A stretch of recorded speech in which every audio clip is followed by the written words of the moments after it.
আসসালামু আলাইকুম ওয়া রাহমাতুল্লাহি ওয়া বারাকাতুহু। ইন্নাল হামদুলিল্লাহ ওয়াসসালাতু ওয়াসসালামু আলা রাসূলিল্লাহ ওয়া আলা আলিহি ওয়া সাহবিহি আজমাইন ওয়া মান তাবি'আহুম বিইহসান ইলা ইয়াউমিদ্দিন, আম্মা বা'দ। সম্মানিত ভিউয়ার্স, দর্শক ও শ্রোতাবৃন্দ, আমল কবুল হওয়ার অন্যতম আলামত, 7 নম্বর আলামতটা হলো যে নেক আমলের পরে অন্যান্য নেক আমল তার জন্য সহজ হবে এবং গুনাহ থেকে দূরে থাকা সহজ হবে। আল্লাহ তাআলা যখন কোনো মানুষকে, বান্দাকে নেক আমল সহজ করেন, এরপরে অন্যান্য নেক আমলগুলো সহজ করে দেন। নেক আমল কেটে নিয়ে আনে, আর বদ আমল কেটে নিয়ে আনে, একটা কথা আছে।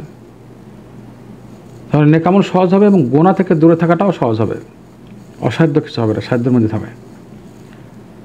আল্লাহ তাআলা সূরা আল-লাইল এর 5 থেকে 10 নম্বর আয়াতে উল্লেখ করেছেন, ফাআম্মা মান আ'তা ওয়াত্তাকা, যে ব্যক্তি দান সদকা করলো, কল্যাণকর কাজ করলো, নেক আমল করলো এবং আল্লাহকে ভয় করলো, ওয়াসাদ্দাকা বিল হুসনা, এবং এর প্রতিদানকে বিশ্বাস করলো, যেটার ঘোষণা ওয়াদা করা হয়েছে,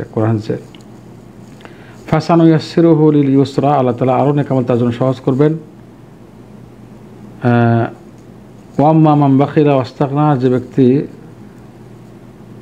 ফরজ দায়িত্ব আদায় করলো না, দিল না, আগের জন ফরজ যা দেওয়ার যাকাত ইত্যাদি দিল, দান সদকা করলো, যাকাত আদায় করলো, আর পরের জন বখিলি করলো, অর্থাৎ ফরজ যে দেওয়ারটা ছিল সেটা দিল না, সে ফরজ আদায় করলো না, ওই ক্ষেত্রে কী হচ্ছে?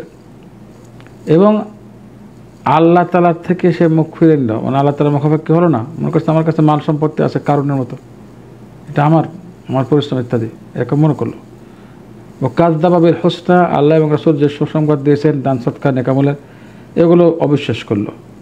ফাসানুয়াসসিরুহু লিল উসরা, তার জন্য বদ আমল, খারাপ আমলগুলো আল্লাহ তাআলা সহজ করে দেবেন। আর কি আরেকটা ব্যাখ্যা হলো, খারাপ আমল এবং ভালো আমল, নেক আমল যেগুলো আছে, দান সদকা এবং কল্যাণকর কাজ, সেগুলো তার জন্য কঠিন হবে। তাহলে বোঝা যাচ্ছে নেক আমলকে নিয়ে আসে, আর বদ আমলকে নিয়ে আসে। যদি কোনো ব্যক্তির জন্য নেক আমল সহজ হয় এবং পাপ থেকে দূরে থাকা সহজ হয়, বুঝতে হবে তার আগের নেক আমলগুলো কবুল হয়েছে, এটা একটা লক্ষণ, সিমটম। আল্লাহ তাআলা আমাদের সবাইকে বেশি বেশি নেক আমল করার তৌফিক দান করুন এবং গুনাহ থেকে, পাপ থেকে দূরে থাকার তৌফিক দান করুন, আমিন।